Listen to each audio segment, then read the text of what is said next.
cuando la mejor amiga de mi esposa me escribió a las 2 de la madrugada diciendo: «Necesito verte urgente», sin que Silvia lo sepa. Pensé que era un drama pasajero. Pero cuando me sentó en aquella cafetería del centro de Valencia y me mostró su teléfono móvil temblando, vi conversaciones, fechas, fotografías y un plan meticuloso que empezaba así: «Hoy por fin lo sacamos de la casa». Mi propia familia llevaba 7 meses planeando mi destrucción. Antes de continuar, suscríbete al canal, activa la campanita, porque todos los días tenemos nuevas historias. Deja tu like y cuéntanos en los comentarios desde qué ciudad nos estás viendo. Me llamo Emilio Navarro Sanz. Tengo 67 años recién cumplidos y durante 40 años creí que conocía perfectamente a las personas con quienes compartía mi vida. Creí que el matrimonio que construí con Silvia Moreno Díaz desde mayo de 1985 era sólido, basado en respeto mutuo y cariño genuino. Creí que mi hijo Marcos Navarro Moreno, de 38 años, era un hombre responsable que valoraba los sacrificios que hice por él durante toda su vida.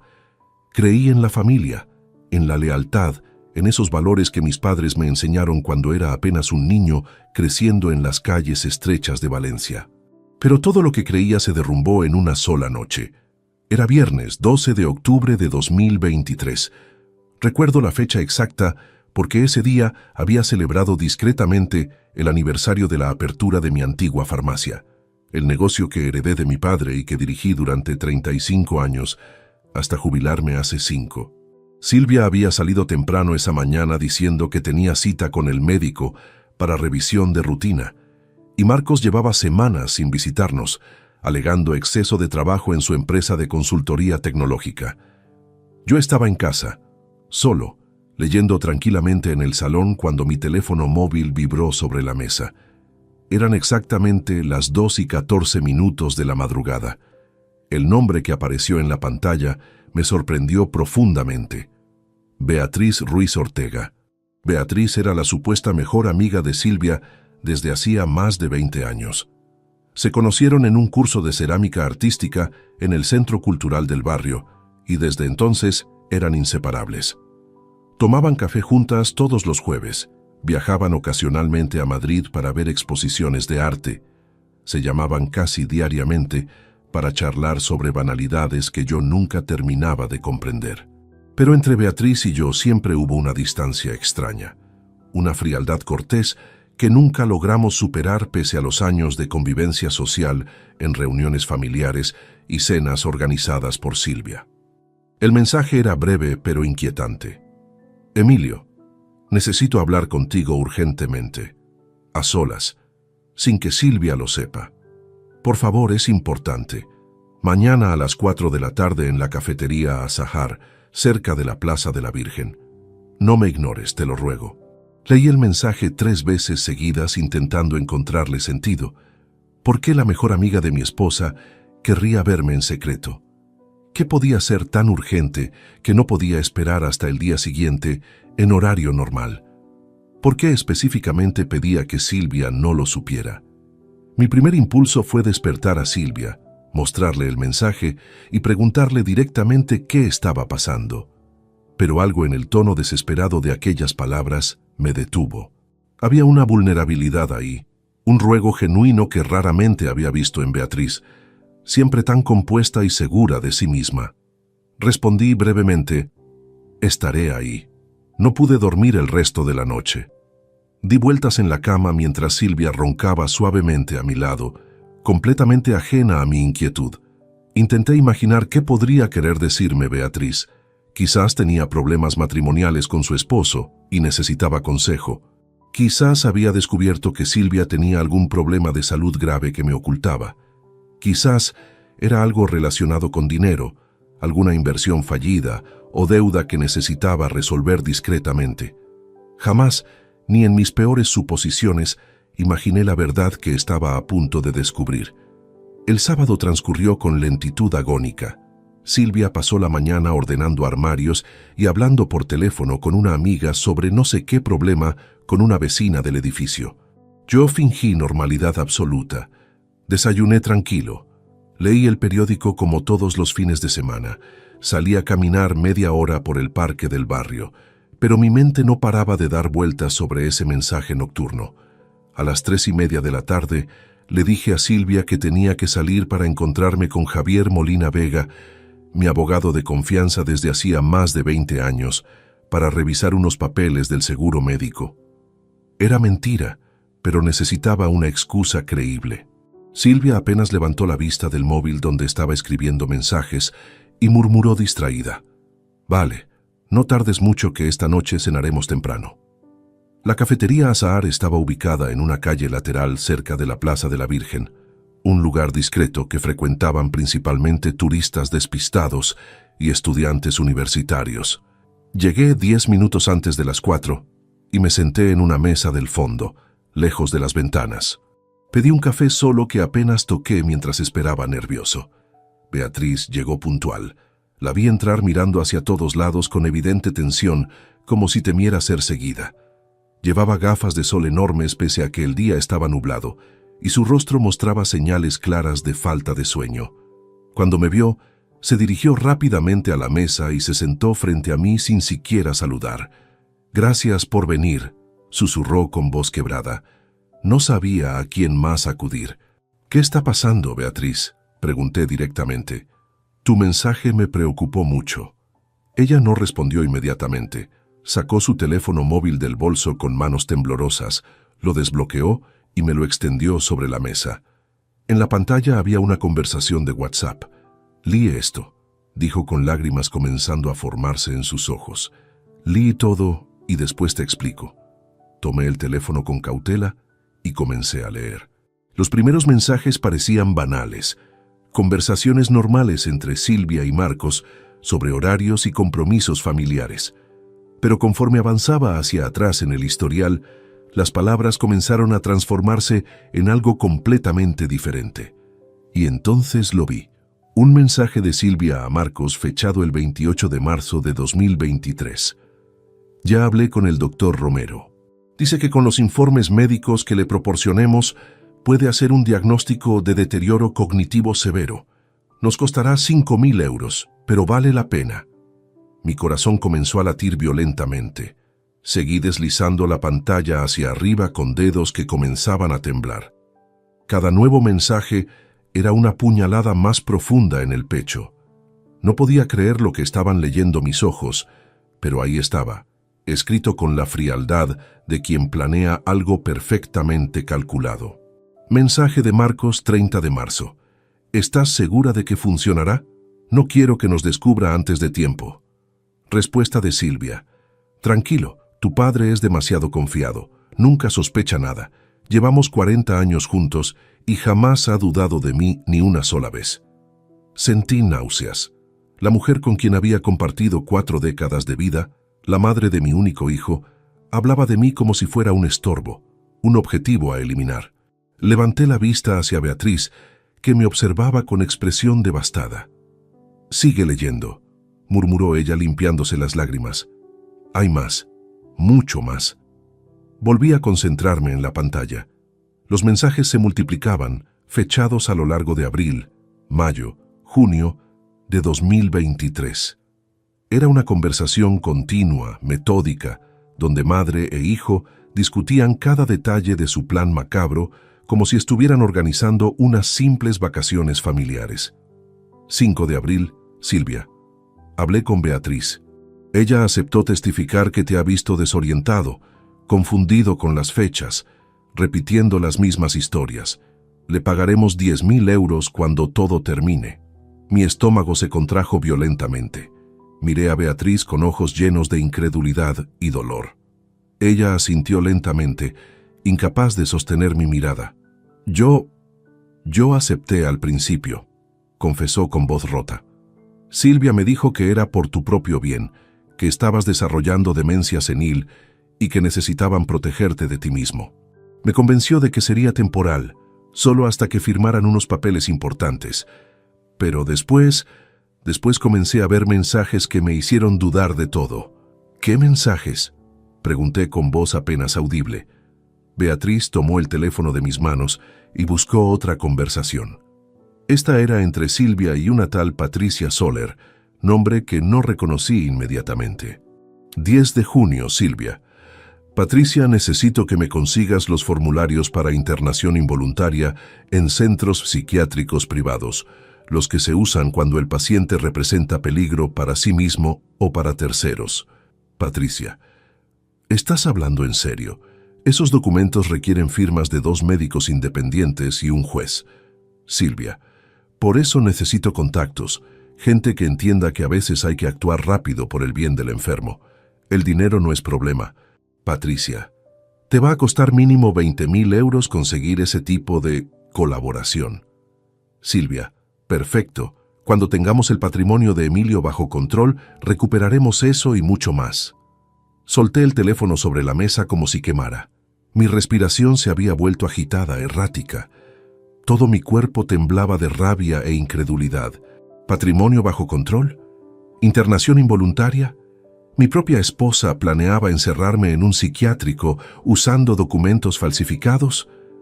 No puede ser real, susurré más para mí mismo que para Beatriz.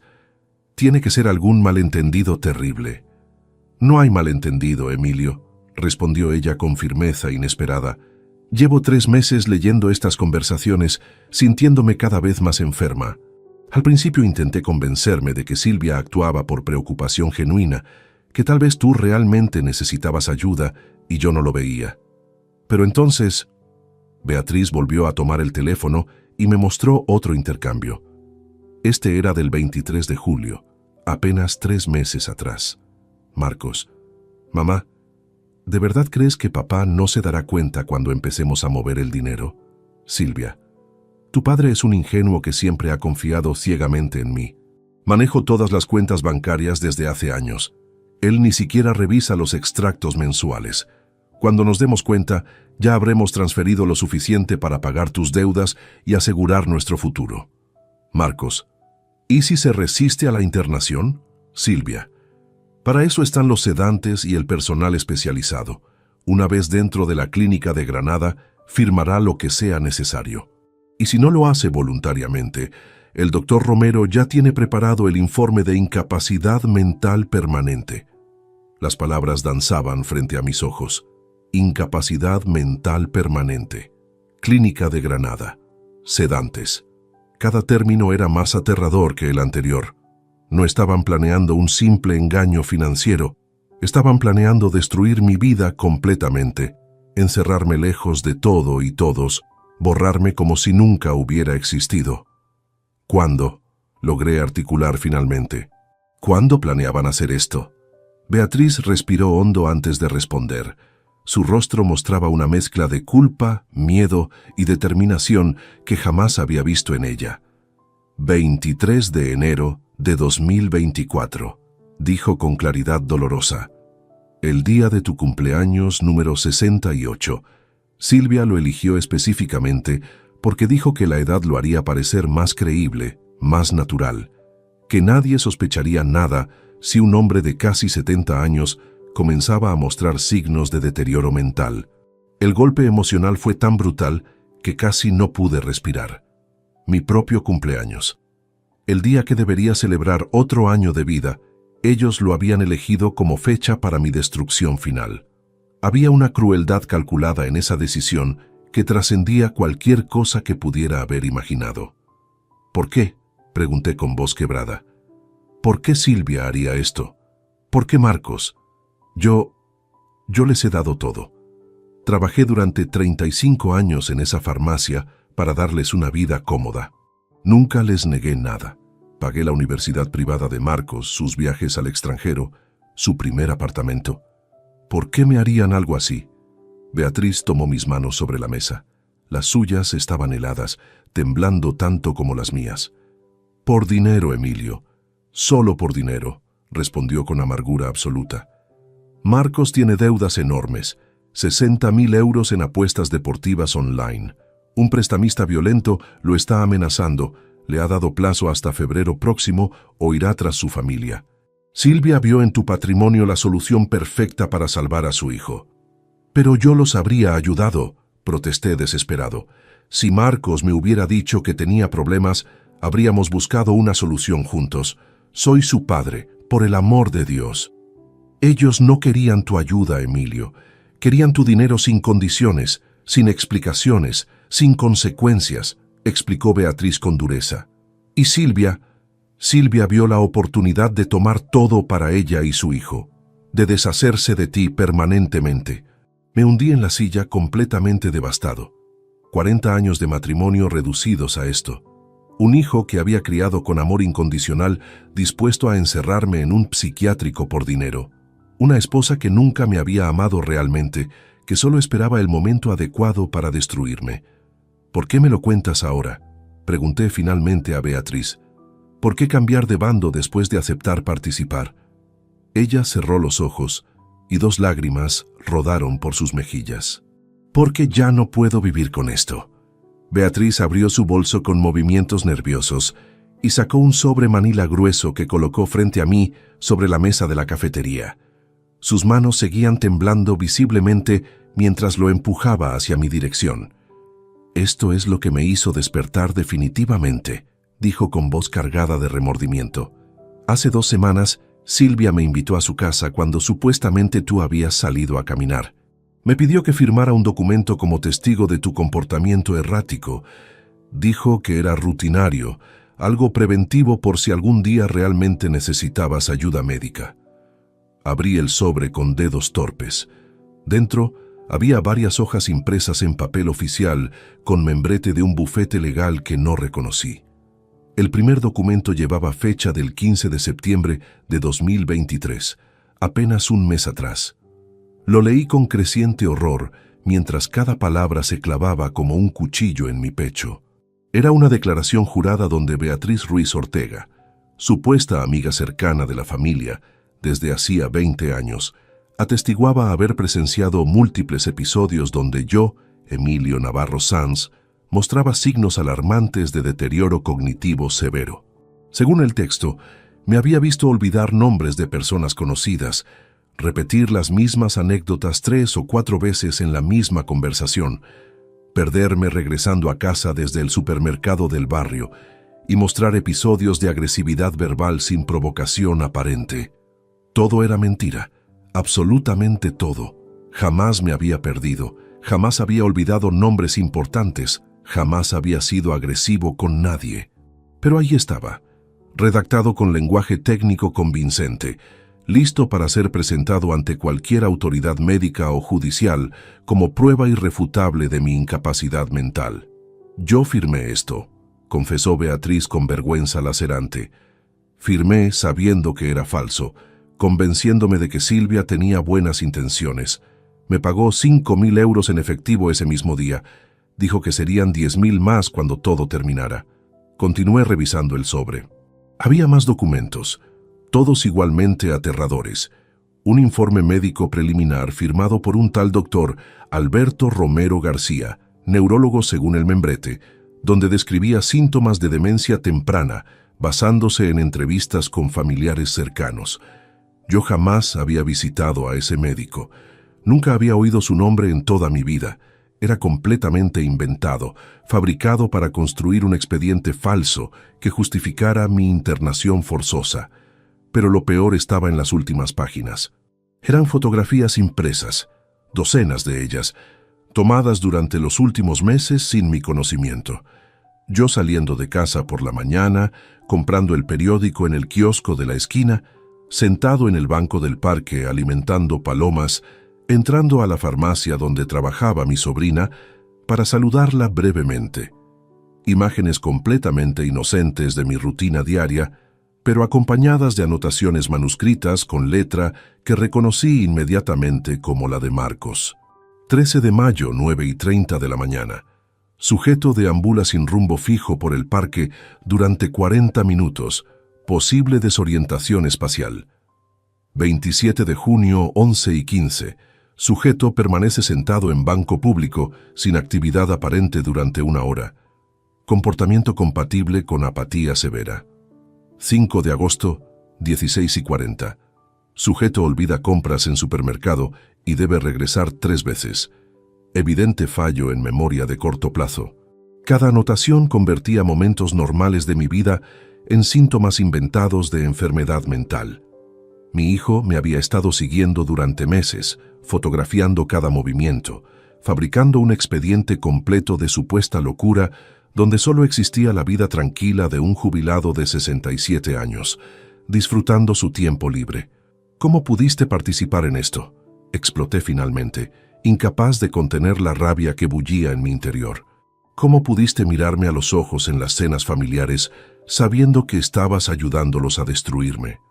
Beatriz sollozó abiertamente, sin importarle ya las miradas curiosas de otros clientes de la cafetería. No lo sé, Emilio. No tengo excusa. Silvia era mi mejor amiga desde hace tanto tiempo. Cuando me propuso esto, lo presentó como un favor familiar urgente.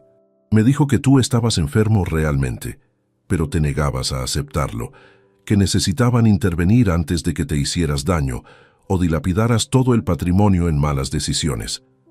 Me manipuló perfectamente porque yo confiaba en ella ciegamente. Guardé silencio, procesando toda la información que estaba recibiendo. Mi cerebro funcionaba a velocidad frenética, intentando comprender la magnitud de la traición.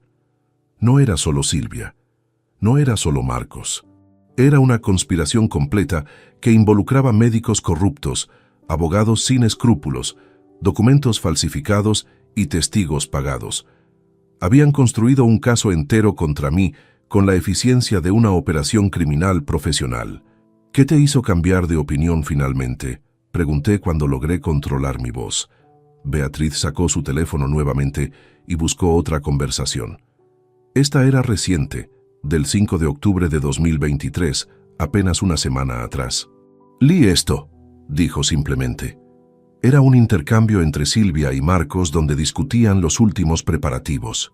Pero lo que captó mi atención fue un mensaje específico que Silvia había enviado a su hijo a las 11 de la noche de ese día. «Marcos, hijo mío, estoy tan orgullosa de ti. Sé que estos meses han sido difíciles, pero pronto todo terminará. El 23 de enero sacamos a tu padre de la casa definitivamente». Beatriz ya firmó su declaración. El doctor Romero tiene los informes listos y la clínica de Granada confirmó disponibilidad de habitación en ala de seguridad máxima. Una vez allí, con los sedantes apropiados, firmará la transferencia de bienes sin siquiera recordarlo después. Seremos libres, ricos, y ese viejo ingenuo jamás volverá a molestarnos. Sentí que el mundo se detenía a mi alrededor. Viejo ingenuo. Así me llamaba la mujer con quien compartí 4 décadas de vida. No había un ápice de amor, ni siquiera de respeto básico en esas palabras, solo desprecio frío y calculado. Cuando leí ese mensaje, continuó Beatriz con voz temblorosa, algo se rompió dentro de mí. Comprendí que no estaba ayudando a proteger a un amigo enfermo. Estaba colaborando en la destrucción deliberada de un hombre bueno y honesto. Durante 3 noches no pude dormir pensando en ti encerrado en esa clínica, sedado, confundido, sin entender qué te había pasado ni por qué tu familia te había abandonado así. Beatriz metió la mano en su bolso nuevamente y sacó un pequeño dispositivo USB que colocó junto al sobre manila. «Aquí está todo», explicó, «copias de todas las conversaciones entre Silvia y Marcos desde marzo hasta ayer, fotografías de los documentos originales que firmé, grabaciones de audio donde Silvia me explica el plan completo, contactos del doctor Romero y otros implicados. Es suficiente evidencia para destruir su plan completamente y llevarlos ante la justicia si decides hacerlo». Tomé el USB con mano temblorosa. Era tan pequeño, tan insignificante en apariencia, pero contenía la prueba irrefutable de la conspiración más vil que pudiera imaginar. Mi vida, mi libertad, mi dignidad, todo había estado a punto de ser arrebatado y ahora tenía en mis manos las herramientas para defenderme. «¿Por qué arriesgas tanto dándome esto?», pregunté. Beatriz me sostuvo la mirada con una intensidad que jamás había visto en ella. Sus ojos enrojecidos por el llanto mostraban una determinación férrea que contrastaba con su estado emocional destrozado. «Porque tengo que vivir conmigo misma después de esto», respondió con firmeza inesperada. «Porque durante 20 años Te vi ser un esposo fiel, un padre dedicado, un hombre decente que jamás le hizo daño a nadie. Y yo estaba dispuesta a traicionarte por 15.000 euros. Eso me convierte en alguien despreciable, lo sé. No espero tu perdón, Emilio. Solo necesito que sepas la verdad antes de que sea demasiado tarde. Apreté el dispositivo USB en mi mano hasta sentir que los bordes se clavaban en mi palma. La rabia, el dolor, la traición se mezclaban en mi pecho, formando un torbellino de emociones que apenas podía controlar. Pero por encima de todo eso, comenzaba a surgir algo diferente. Una claridad fría, una determinación que no sabía que poseía. Necesito saber algo más, dije obligándome a mantener la voz estable. ¿Por qué Marcos necesita tanto dinero? Él tiene un buen trabajo, un apartamento decente. ¿Qué pasó para que llegara a este extremo? Beatriz suspiró profundamente antes de responder. Tomó un sorbo de su café ya frío y comenzó a explicar con voz cansada. Marcos tiene una adicción que ni tú ni nadie más conoce. Apuestas deportivas online. Comenzó hace 3 años como entretenimiento ocasional, pequeñas cantidades en partidos de fútbol los fines de semana. Pero escaló rápidamente. Silvia me contó todo hace 6 meses cuando me propuso el plan. Marcos llegó a su casa una noche llorando desesperado, confesándole que debía 60.000 euros a un prestamista llamado Rubén Ortiz, un tipo conocido en ciertos círculos de Valencia por su brutalidad con los deudores. El nombre me resultaba vagamente familiar. Recordé haber leído en el periódico local sobre un tal Rubén Ortiz, involucrado en casos de extorsión y violencia, aunque nunca había sido condenado por falta de pruebas suficientes. La idea de que mi hijo estuviera enredado con alguien así me heló la sangre. ¿60.000 euros? Repetí incrédulo. ¿Cómo pudo acumular semejante deuda sin que nadie lo notara? Las apuestas online son así, explicó Beatriz. Discretas, accesibles 24 horas al día, adictivas. Marcos empezó ganando algunas apuestas pequeñas, lo cual le dio falsa confianza. Después vino la persecución de pérdidas, intentar recuperar lo perdido con apuestas cada vez mayores. Cuando quiso detenerse, ya era demasiado tarde. Había agotado sus ahorros, maximalizado todas sus tarjetas de crédito, pedido préstamos personales que no podía pagar. Finalmente recurrió a Rubén Ortiz, quien le prestó 40.000 euros con intereses usurarios que convirtieron la deuda en 60.000 en menos de un año. La imagen de mi hijo que había construido durante 38 años se desmoronaba ante mí. El niño responsable, el estudiante aplicado, el profesional exitoso, todo era una fachada que ocultaba un problema devastador. Y en lugar de acudir a mí buscando ayuda, había preferido conspirar con su madre para destruirme. Rubén le dio plazo hasta febrero de 2024, continuó Beatriz. Si no paga completo antes del día 15, irá tras su familia. Amenazó específicamente a Laura, la esposa de Marcos, y a los niños. Por eso Silvia actuó tan rápido organizando este plan. Vio en tu patrimonio la solución perfecta. Suficiente dinero para salvar a Marcos y quedarse con una buena parte para ella misma. Pero yo lo habría ayudado, protesté con voz quebrada.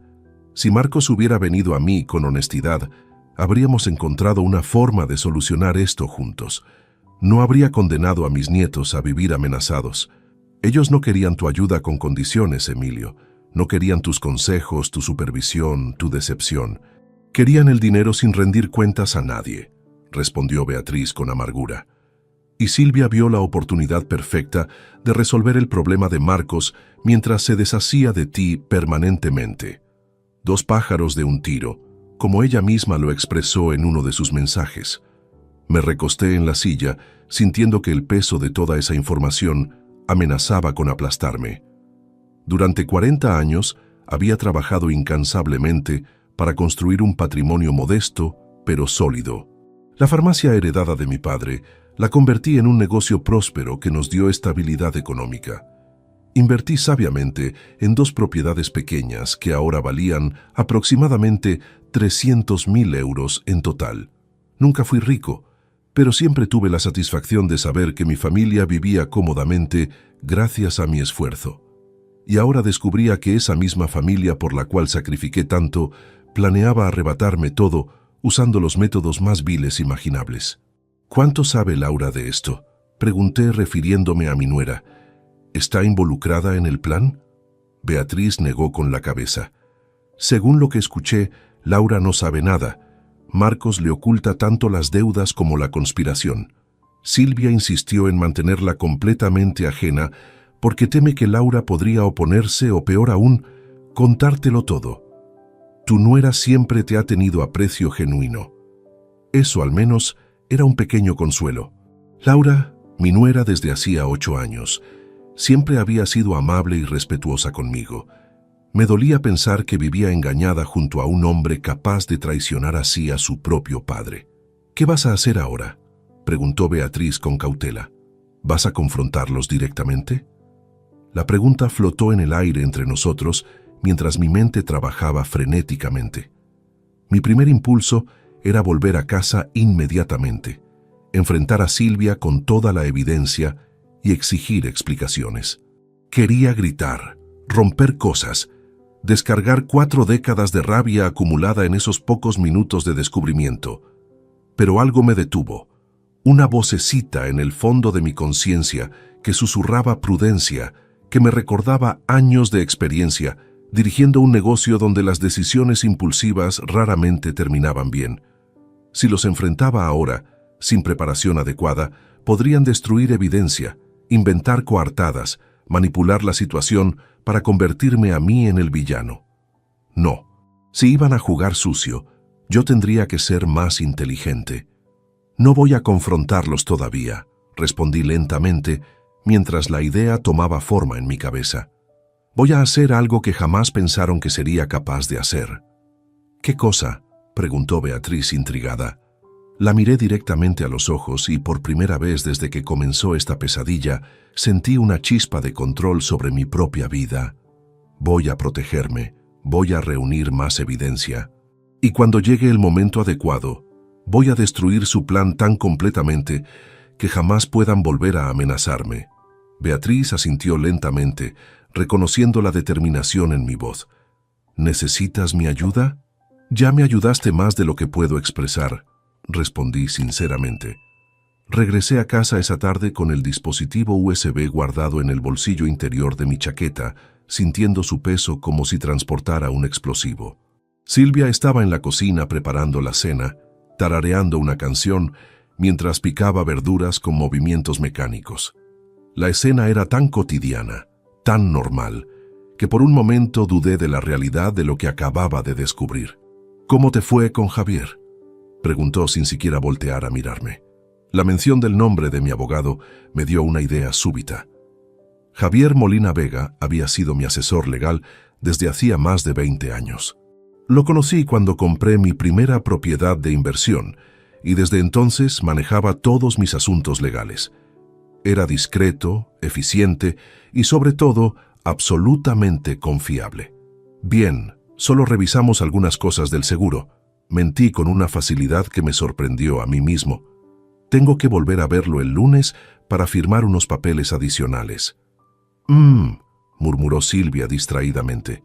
La cena estará lista en media hora. Subí a nuestro dormitorio y cerré la puerta con seguro. Saqué mi teléfono móvil y busqué el número de Javier. Eran las 6:40 de la tarde del sábado, horario poco apropiado para llamadas profesionales, pero esto no podía esperar hasta el lunes. Marqué y esperé mientras los tonos resonaban eternamente en mi oído. «Emilio», respondió finalmente la voz familiar de Javier. «¿Todo bien? Es raro que llames en fin de semana». «Javier, necesito verte urgentemente. Mañana, si es posible. Es un asunto extremadamente delicado y prefiero no hablar por teléfono», dije manteniendo la voz baja. Hubo una pausa breve antes de que respondiera. Javier era lo suficientemente experimentado para reconocer la gravedad en mi tono. «Puedo verte mañana domingo a las 10 de la mañana en mi despacho. ¿Te parece bien?» «Perfecto, gracias, Javier». Pasé el resto de la tarde y la noche actuando con normalidad forzada. Cené con Silvia, mientras ella hablaba animadamente sobre el nuevo curso de yoga que pensaba tomar, sobre la boda de la hija de una vecina, sobre trivialidades que antes me habrían parecido encantadoras y ahora sonaban como ruido vacío.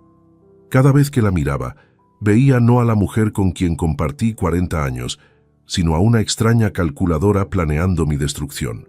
Esa noche, acostado junto a ella en la oscuridad de nuestro dormitorio, escuché su respiración regular mientras dormía profundamente. Me pregunté cómo era posible que alguien durmiera tan tranquilamente después de planear algo tan monstruoso. ¿Acaso no sentía ningún remordimiento? ¿Ninguna duda? La mujer que roncaba suavemente a mi lado era una completa desconocida. El domingo por la mañana, le dije a Silvia que tenía una reunión en el club de ajedrez donde había empezado a jugar desde mi jubilación. Era mentira, por supuesto, pero ella aceptó la explicación sin cuestionar nada. Salí de casa a las 9:30, asegurándome de llevar el dispositivo USB y el sobre Manila que Beatriz me había entregado. El despacho de Javier estaba ubicado en el centro de Valencia, en un edificio antiguo, restaurado con elegancia sobria. Llegué puntual y lo encontré esperándome en su oficina privada, vestido informalmente con pantalones vaqueros y camisa polo, muy diferente de su habitual traje de trabajo. «Siéntate, Emilio. Te ves terrible», dijo Javier con preocupación genuina mientras me indicaba uno de los sillones de cuero frente a su escritorio. «¿Qué está pasando?». Durante la siguiente hora le conté absolutamente todo. Le mostré el contenido del USB en su computadora portátil, las conversaciones entre Silvia y Marcos, los documentos falsificados, las fotografías de vigilancia, el plan completo para internarme en una clínica psiquiátrica. Javier escuchó en silencio cada vez más sombrío, tomando notas ocasionales en una libreta legal. Cuando terminé, se recostó en su silla y exhaló lentamente. «Esto es grave, Emilio. Muy grave. Estamos hablando de conspiración para cometer fraude, falsificación de documentos médicos, apropiación indebida, posiblemente intento de secuestro dependiendo de cómo un juez interprete la internación forzosa. Tu esposa y tu hijo podrían enfrentar cargos criminales serios». «No me importan los cargos criminales todavía», respondí con firmeza. «Primero necesito protegerme. Necesito asegurarme de que no puedan ejecutar su plan bajo ninguna circunstancia». Javier asintió pensativamente. «Tienes razón. Lo primero es la defensa, después vendrá la ofensiva. Necesitamos hacer varias cosas inmediatamente y todo debe hacerse con máxima discreción. Si sospechan que descubriste su plan, podrían acelerar el proceso o destruir evidencia». «¿Qué sugieres?». Javier comenzó a enumerar los pasos con precisión profesional que admiré inmensamente. «Primero, necesito contratar un investigador privado de total confianza. Conozco a alguien excelente, Rodrigo Santos, ex policía con 20 años de experiencia. Él puede verificar todo lo que Beatriz te dijo, conseguir evidencia adicional y, lo más importante, rastrear cualquier movimiento financiero sospechoso». Sentí un escalofrío al escuchar esa última parte. «¿Movimientos financieros? ¿Crees que ya han empezado a robar de mis cuentas?». «Es muy probable», respondió Javier gravemente. «Si planeaban internarte en enero, tiene sentido que empezaran a mover dinero con anticipación para que cuando llegaras al psiquiátrico, parte del patrimonio ya estuviera fuera de tu alcance». La idea me enfureció, pero Javier continuó antes de que pudiera explotar. «Segundo, necesitamos revisar exhaustivamente todas tus cuentas bancarias, inversiones y propiedades. Quiero ver cada movimiento de los últimos 6 meses. Cualquier transferencia, cualquier cambio de titularidad, cualquier documento firmado, todo». «Puedo conseguir los extractos mañana lunes en cuanto abran los bancos», dije tomando nota mental. «Tercero, y esto es crítico, necesitamos proteger tus activos inmediatamente de forma legal e irreversible. Te recomiendo crear una sociedad limitada individual donde tú seas el único propietario y administrador. Transferiremos todas tus propiedades y cuentas principales a esa sociedad. De esa forma, aunque consiguieran declararte incapaz, no podrían tocar nada sin orden judicial expresa que tardaría meses en conseguir». La brillantez del plan me impactó. Era simple pero efectivo. ¿Cuánto tiempo tomaría establecer esa sociedad? «Con la urgencia del caso puedo tener la lista en 2 semanas máximo», respondió Javier. Las siguientes 3 semanas fueron las más difíciles de mi vida. No por el trabajo físico o mental que requerían, sino por la actuación constante que debía mantener.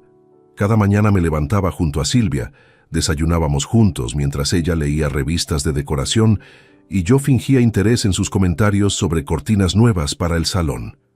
Cada conversación telefónica con Marcos, donde preguntaba por los nietos, era una tortura, sabiendo que mi propio hijo contaba los días para encerrarme en un psiquiátrico. Pero mientras ellos creían que todo seguía normal, yo trabajaba meticulosamente en mi defensa.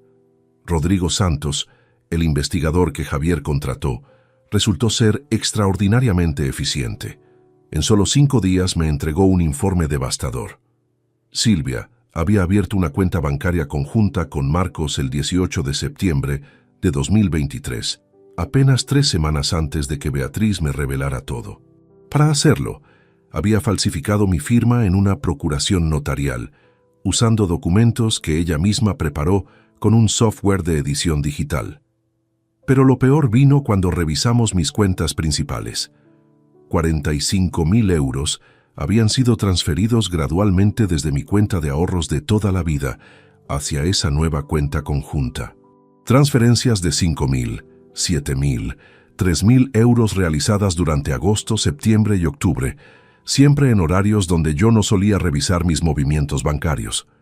Silvia conocía perfectamente mis hábitos y los explotó con precisión quirúrgica.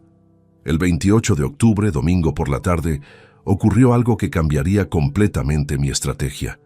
Silvia recibió una llamada que la puso visiblemente nerviosa. Escuché fragmentos de la conversación desde la cocina donde fingía preparar café. Sí, Marcos, mañana, pero es muy repentino. Ya veo. No te preocupes, iré contigo. Sí, puedo inventar algo. Cuando colgó, vino hacia mí con expresión estudiadamente casual. Emilio, mañana necesito ir a Toledo con Marcos. Surgió un asunto urgente con la herencia de su tía Remedios, ya sabes, papeles que firmar en el registro. Probablemente nos tome todo el día y parte del martes también. La tía Remedios había fallecido hacía 2 años y su herencia se había resuelto completamente hacía meses. Era una mentira obvia, pero asentí como si no sospechara nada. Por supuesto, no hay problema. ¿Necesitas que te lleve a la estación? No. Marcos pasará a recogerme temprano. Tú descansa, aprovecha para ver esos documentales de historia que tanto te gustan. Esa noche, después de que Silvia se durmiera, bajé silenciosamente al estudio y llamé a Rodrigo. Le expliqué la situación, y él comprendió inmediatamente la oportunidad que se presentaba. Es el momento perfecto para instalar equipos de vigilancia, dijo con voz profesional y tranquila. Si van a estar fuera todo el lunes y parte del martes, tenemos tiempo suficiente para hacer un trabajo limpio. Micrograbadores de última generación que se activan por voz, imposibles de detectar sin equipo especializado. El lunes 29 de octubre a las 8 de la mañana, vi partir a Silvia con una maleta pequeña. Marcos la recogió en su coche y ambos se marcharon rápidamente, sin imaginar siquiera que los estaba observando desde la ventana del segundo piso con una mezcla de dolor y determinación fría. A las 9 en punto, Rodrigo llegó acompañado de un técnico especializado. Durante las siguientes 4 horas, instalaron dispositivos microscópicos en lugares estratégicos, detrás del marco de fotos de la sala, dentro del enchufe del comedor, bajo la mesita de noche del lado de Silvia en nuestro dormitorio. Equipos profesionales que grabarían cualquier conversación con claridad perfecta. Todo está sincronizado con una aplicación en tu teléfono, explicó Rodrigo, mostrándome cómo funcionaba. Puedes escuchar en tiempo real o revisar grabaciones posteriores. Las baterías duran 3 meses y la calidad de audio es excepcional. Cuando se marcharon, limpié meticulosamente cualquier rastro de su visita. Acomodé los muebles exactamente como estaban, verifiqué que no hubiera polvo removido o señales de manipulación. Todo debía lucir absolutamente normal. Silvia regresó el martes 30 de octubre por la tarde, cansada pero de buen humor. No notó absolutamente nada diferente en la casa. Esa noche, después de cenar, Subió a darse un baño largo mientras yo me instalaba en el estudio, con auriculares y mi teléfono móvil. No tuve que esperar mucho para los primeros resultados devastadores. El miércoles 31 de octubre por la mañana, Silvia recibió una llamada de Marcos mientras yo, supuestamente, había salido a comprar pan. Me quedé en la calle esperando 5 minutos antes de regresar, tiempo suficiente para que ella se sintiera segura de hablar libremente. Los micrograbadores capturaron cada palabra con claridad aterradora. «Mamá, el doctor Romero confirmó. Tiene todo listo para enero», decía la voz de Marcos con tono ansioso. «Los informes médicos están perfectamente redactados, imposibles de refutar. Cualquier juez los aceptaría sin cuestionar». «Excelente, hijo. ¿Y la clínica de Granada?» «Confirmaron disponibilidad en el ala de seguridad máxima. Es perfecta, mamá. Está a 3 horas de Valencia, alejada de todo. Las visitas están estrictamente controladas y reguladas. Nadie podrá verlo sin autorización expresa del director médico». «¿Y el director está con nosotros?» «Completamente. Le pagamos 15.000 euros por adelantado como acordamos. Él se encargará personalmente de que papá reciba la medicación apropiada para mantenerlo, digamos, cooperativo». Escuché a Silvia reír, una risa fría, cruel, que jamás había oído salir de su boca. «Sedantes suficientes para que firme lo que necesitemos, sin siquiera recordarlo después. Perfecto. Tu padre siempre fue tan ingenuo, tan confiado. Jamás sospechó nada durante 40 años. No va a empezar ahora». «¿Estás segura de que Beatriz no hablará?», preguntó Marcos con preocupación súbita. «Beatriz está bien controlada», respondió Silvia con confianza absoluta. «Le pagué 5.000 euros por su declaración y le prometí otros 10.000 cuando todo termine. Además, ella misma firmó documentos comprometedores. Si nos traiciona, se hunde con nosotros.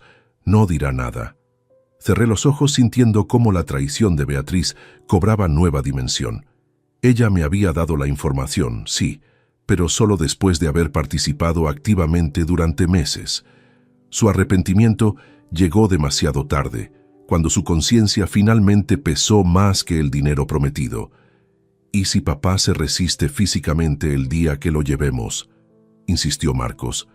«No lo hará. Ese día le diremos que vamos a una consulta médica rutinaria en Granada, algo relacionado con su chequeo anual. Subirá al coche confiado como siempre. Cuando lleguemos a la clínica y comprenda dónde está realmente, ya será tarde. El personal de seguridad está entrenado para manejar pacientes difíciles». Grabé esa conversación completa y la guardé en 3 lugares diferentes: el teléfono móvil, una memoria USB nueva y la nube encriptada que Rodrigo me había ayudado a configurar. Era evidencia demoledora que ningún juez podría ignorar, pero necesitaba más. Necesitaba entender completamente hasta dónde llegaba esta traición. El 5 de noviembre, Javier me citó en su despacho con noticias importantes. La sociedad limitada individual estaba casi lista. Faltaban solo algunos trámites finales, pero había algo más urgente que discutir. «Emilio, Rodrigo descubrió algo preocupante», dijo Javier con expresión grave mientras extendía varios documentos sobre su escritorio. «Silvia intentó cambiar los beneficiarios de tu seguro de vida la semana pasada. Falsificó tu firma nuevamente en formularios del banco». Tomé los papeles con manos temblorosas. Efectivamente, ahí estaban formularios oficiales donde supuestamente yo solicitaba que en caso de mi fallecimiento, el seguro de vida por 150.000 euros fuera pagado directamente a Silvia Moreno Díaz y Marcos Navarro Moreno como únicos beneficiarios, eliminando cualquier cláusula de distribución equitativa o revisión legal. «Por suerte, el banco tiene protocolo estricto para estos cambios», continuó Javier. «Requieren presencia física del titular con identificación oficial». Cuando Silvia presentó los documentos por correo, el gerente los rechazó y solicitó que vinieras personalmente. Ella no insistió para no levantar sospechas. «Está preparando mi muerte», susurré sintiendo escalofríos recorrer mi espalda. «No solo mi internación, sino mi muerte». «No necesariamente muerte física», aclaró Javier rápidamente, «pero sí muerte legal y social. Una vez internado en esa clínica bajo diagnóstico de demencia severa, medicado permanentemente, sin contacto exterior, serías prácticamente un muerto viviente. Y eventualmente, si algo te ocurriera dentro de la clínica, nadie cuestionaría demasiado la muerte de un anciano enfermo. La frialdad de esa lógica me aterrorizó profundamente. Silvia lo había pensado todo con precisión macabra.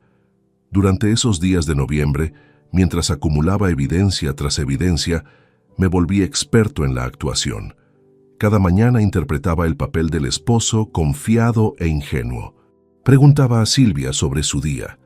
Comentaba noticias del periódico. Hacía planes para las fiestas navideñas que sabía jamás celebraríamos juntos. Y cada noche, solo en el estudio con mis auriculares, escuchaba grabaciones que confirmaban la profundidad del engaño. El 14 de noviembre capturé algo que me destrozó de manera definitiva. Silvia estaba hablando por teléfono con alguien llamada Mercedes, una amiga suya que yo conocía vagamente de reuniones sociales ocasionales. La conversación comenzó con trivialidades sobre una exposición de arte que habían visitado juntas, pero derivó hacia territorios inesperados. «Mercedes, necesito contarte algo que llevo guardado 40 años», dijo Silvia con voz liberada, casi alegre. «Algo que solo tú puedes entender porque me conoces desde antes de casarme». «Dime, mujer, sabes que puedes confiar en mí», respondió Mercedes intrigada. Hubo una pausa larga antes de que Silvia hablara nuevamente. Cuando lo hizo, su voz tenía una cualidad de confesión que me heló hasta los huesos. «Jamás amé a Emilio, ni un solo día de estos 40 años». El silencio al otro lado del teléfono fue absoluto. Yo mismo dejé de respirar. «¿Cómo?», preguntó Mercedes finalmente, claramente choqueada. «Cuando lo conocí en mayo de 1985, yo tenía 24 años y estaba desesperada. Trabajaba de cajera en un supermercado. Vivía en un apartamento horrible compartido con 3 compañeras y veía cómo mis amigas se casaban con hombres exitosos mientras yo no tenía perspectivas. Entonces apareció Emilio Navarro». Silvia hizo una pausa y escuché cómo encendía un cigarrillo, hábito que supuestamente había dejado hacía años. Era dueño de una farmacia próspera heredada de su padre. Provenía de una familia respetable de Valencia, con propiedades y conexiones sociales. Era educado, trabajador, predecible. Vi en él la oportunidad perfecta de salir de mi situación miserable, así que lo seduje deliberadamente. Fingí interés en sus conversaciones aburridas sobre medicamentos y clientes de la farmacia. Reí con sus chistes predecibles. Me hice la mujer dulce y enamorada que él necesitaba ver. En 6 meses estábamos comprometidos, y en octubre de 1985 nos casamos en una ceremonia que a mí me pareció una farsa total, pero que todos celebraron como el matrimonio perfecto. Mercedes permaneció callada del otro lado mientras yo apretaba los auriculares contra mis oídos, deseando y temiendo al mismo tiempo escuchar más. «Durante 40 años he interpretado el papel de esposa fiel y amorosa», continuó Silvia con amargura satisfecha. 40 años fingiendo orgasmos, cocinando sus comidas favoritas, escuchando sus historias repetitivas sobre el negocio. 40 años esperando el momento perfecto para finalmente liberarme y quedarme con lo que construyó gracias a la herencia de su familia, no gracias a ningún talento especial. «Pero Silvia, tuviste un hijo con él», protestó Mercedes débilmente. «Marcos fue un accidente que decidí mantener porque me convenía. Un hijo aseguraba mi posición en la familia Navarro y garantizaba acceso futuro al patrimonio completo.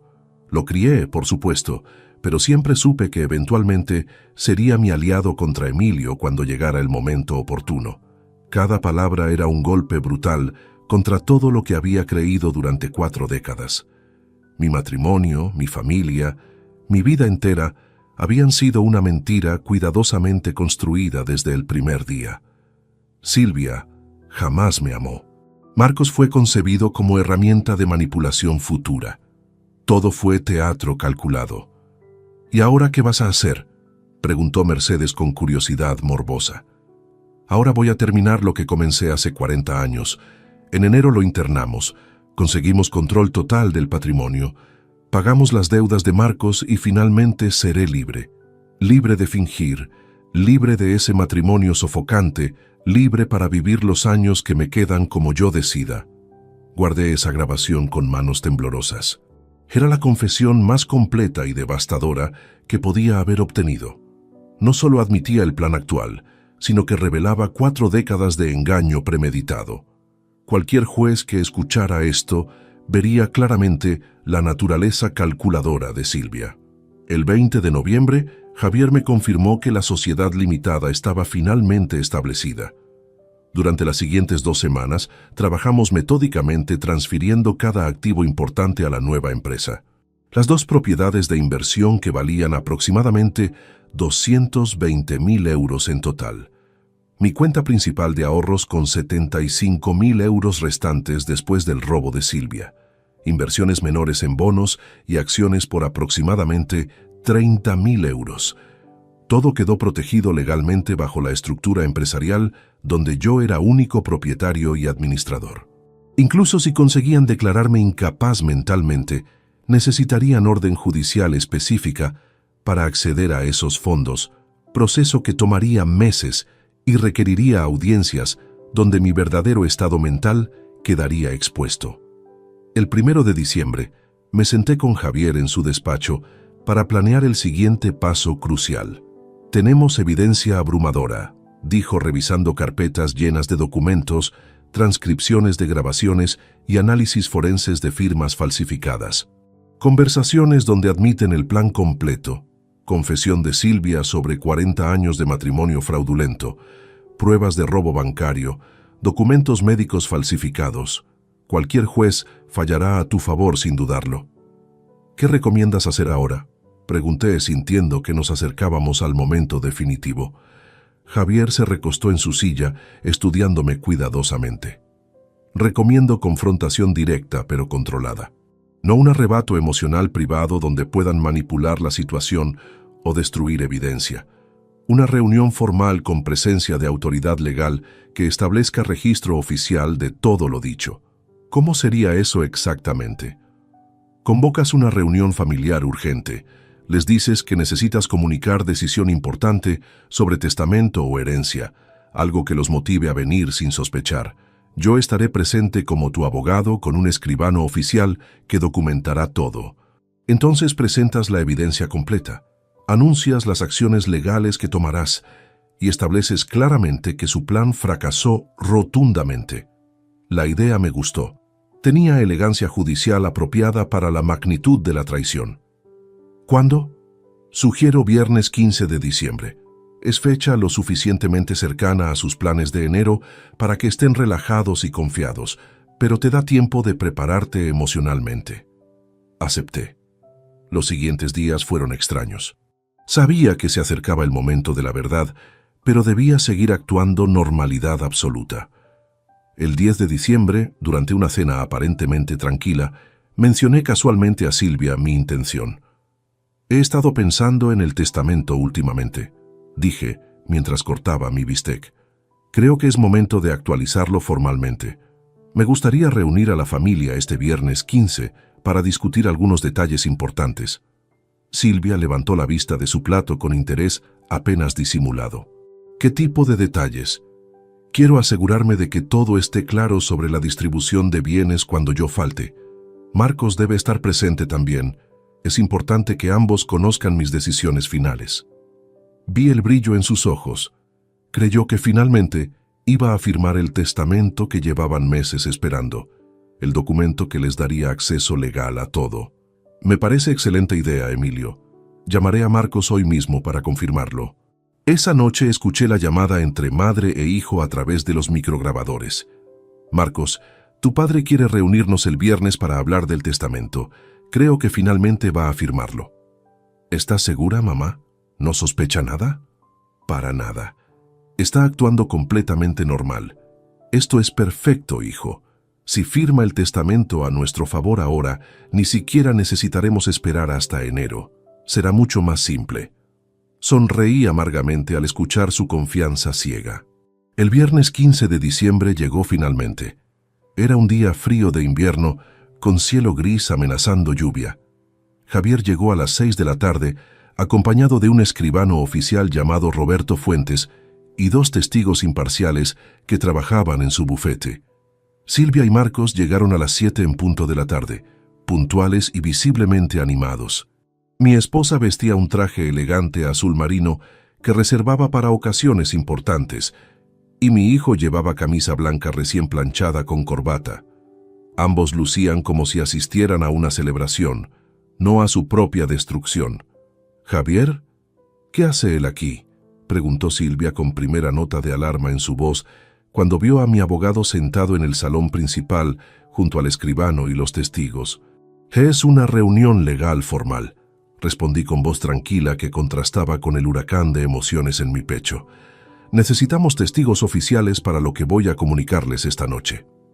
Marcos intercambió mirada rápida con su madre antes de sentarse en el sofá. Silvia permaneció de pie unos segundos más, claramente incómoda con la presencia de extraños, pero finalmente se acomodó junto a su hijo. «El escribano Roberto Fuentes está aquí para levantar acta oficial de esta reunión», explicó Javier con tono profesional impecable. «Todo lo dicho quedará registrado legalmente. Les recomiendo escuchar con atención». Me paré frente a ellos, sosteniendo una carpeta gruesa que contenía meses de investigación, dolor y traición documentada. Durante un momento simplemente los observé. La mujer con quien compartí 40 años de mentiras, el hijo que crié con amor incondicional y que me pagó con conspiración macabra. Durante las últimas semanas he descubierto algo que jamás imaginé posible. Comencé con voz firme.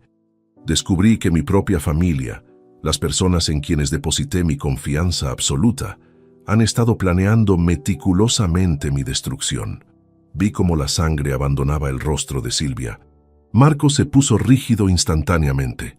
«Emilio, ¿de qué estás hablando?», preguntó Silvia intentando sonar confundida, pero su voz temblaba traicionándola. «Hablo de esto», respondí abriendo la carpeta y sacando las primeras hojas. «Conversaciones de WhatsApp entre tú y Marcos fechadas desde marzo de 2023, donde planean internarme en una clínica psiquiátrica usando documentos médicos falsificados.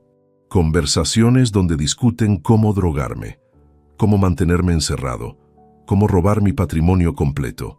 Extendí las páginas impresas sobre la mesa de centro. Marcos intentó tomar una, pero Javier fue más rápido, protegiendo la evidencia. «También tengo esto», continué sacando extractos bancarios. 45.000 euros robados de mi cuenta de ahorros mediante transferencias fraudulentas. Dinero movido a una cuenta conjunta que abrieron usando mi firma falsificada en documentos notariales inventados. Silvia se puso de pie abruptamente. «Esto es ridículo. No sé quién te metió estas ideas en la cabeza, pero...» «Siéntate», ordené con voz que jamás había usado con ella. La dureza de mi tono la sorprendió tanto que obedeció automáticamente. «No he terminado».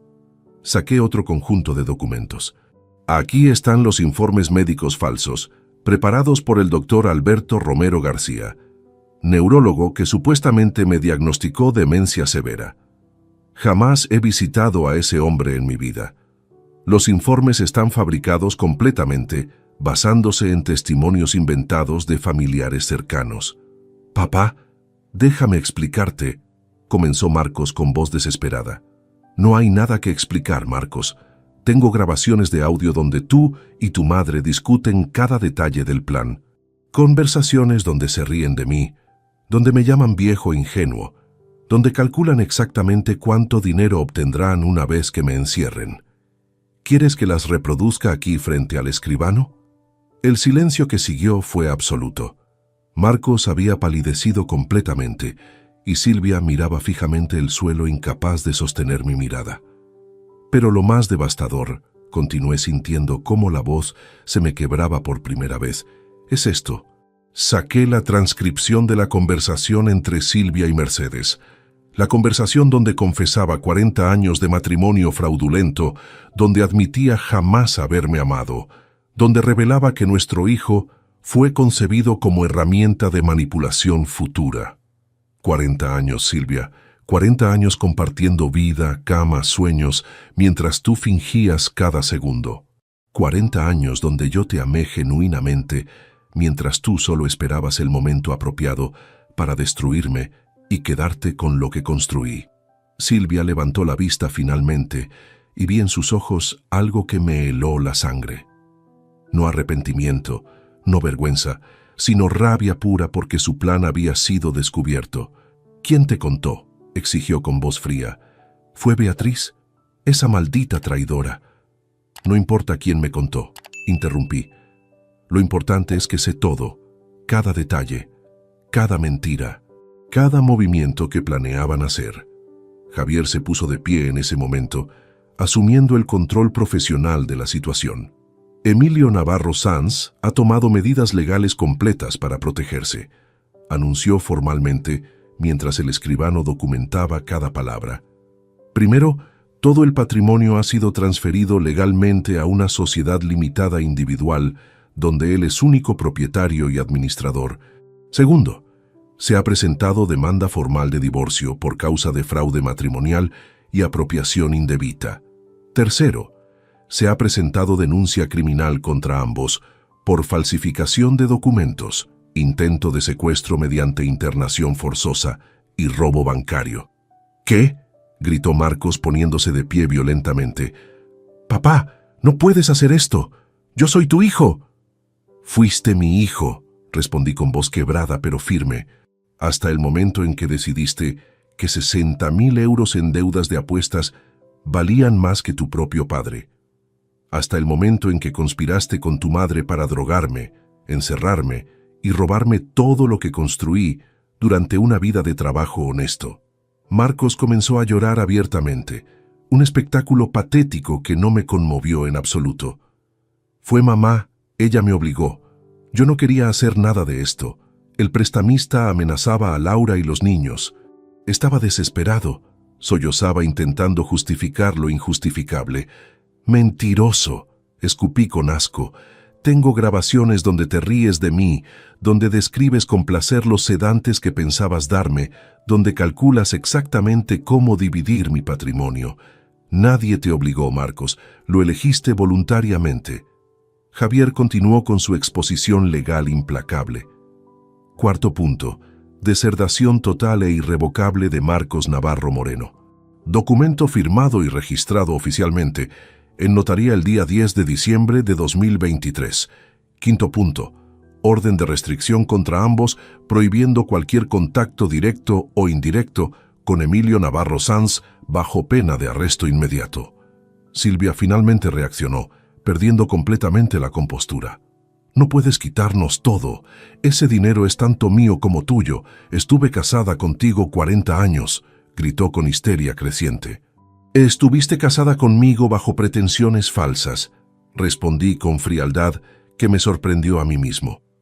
«Tengo tu confesión grabada admitiendo que jamás me amaste, que te casaste por conveniencia económica, que fingiste durante 4 décadas completas. Ningún juez te otorgará nada en el divorcio. De hecho, deberás devolver todo lo que robaste más daños punitivos». El escribano Roberto Fuentes levantó la vista de sus anotaciones y habló por primera vez. Para el registro oficial, los acusados Silvia Moreno Díaz y Marcos Navarro Moreno no han negado ninguna de las acusaciones presentadas. Su silencio y reacciones emocionales serán interpretados como admisión tácita de culpabilidad. Esas palabras sellaron su destino legalmente. Cualquier cosa que dijeran ahora quedaría registrada contra ellos. Javier sacó otro conjunto de documentos de su maletín. Sexto punto: demanda civil por daños emocionales y psicológicos. La cuantía solicitada es de 100.000 euros, considerando 40 años de matrimonio fraudulento, más el trauma del descubrimiento de conspiración para privación ilegal de libertad. «¿100.000 euros? ¡Estás loco!», gritó Silvia. «No tengo ese dinero». «Entonces deberás vender tu vehículo, tus joyas, cualquier activo que poseas hasta cubrir la cantidad ordenada por el tribunal», respondió Javier sin emoción alguna. «Y respecto a los 45.000 euros robados de la cuenta bancaria del señor Navarro, deberán ser devueltos con intereses de mora que suman aproximadamente 7.000 euros adicionales.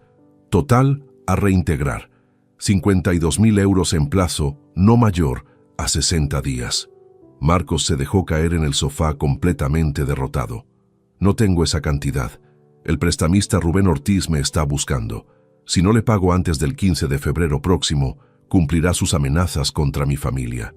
Ese ya no es problema de mi cliente, respondió Javier fríamente. Usted creó esa situación con su adicción al juego. Deberá resolverla por medios propios legales. Quizás vendiendo su apartamento. La realidad cayó sobre Marcos como avalancha devastadora. Perdería su herencia completa, tendría que vender su único patrimonio para pagar al prestamista y aún así debería encontrar manera de devolver los 52.000 euros robados a su padre. Quedaría literalmente en la calle. «Papá, por favor», suplicó con desesperación absoluta. «Laura y los niños no tienen culpa de nada. Si me dejas sin nada, ellos sufrirán también. Debiste pensar en tus hijos antes de conspirar para destruir a su abuelo», respondí sintiendo pequeña punzada de dolor por mis nietos inocentes, pero manteniéndome firme. Laura puede solicitar divorcio y quedarse con custodia completa. Ella no está involucrada en esto y no será penalizada. Pero tú, Marcos, vas a vivir las consecuencias de tus decisiones. Silvia intentó una última estrategia desesperada. Emilio, piensa en los años que pasamos juntos. No todo fue mentira. Tuvimos momentos buenos, recuerdos hermosos. Por esos momentos, por lo que alguna vez significamos el uno para el otro, no hagas esto. La miré directamente a los ojos y en ese instante comprendí algo liberador. Ya no sentía amor por esa mujer. Ni siquiera sentía odio. Solo sentía indiferencia absoluta hacia una extraña que había usurpado 40 años de mi vida. No significamos nada el uno para el otro, Silvia. Tú misma lo dijiste en esa grabación. Jamás me amaste. Yo era simplemente tu boleto a una vida cómoda. Ahora ese boleto se ha cancelado permanentemente. Javier procedió a entregar citaciones oficiales a ambos. Audiencia preliminar programada para el 8 de enero de 2024 en el Juzgado de Primera Instancia número 3 de Valencia. Presencia obligatoria bajo pena de orden de arresto. Se recomienda contratar representación legal propia. El proceso judicial avanzó con eficiencia notable durante las siguientes semanas. La evidencia era tan abrumadora que los abogados de Silvia y Marcos recomendaron no ir a juicio completo, sino negociar acuerdo que minimizara daños.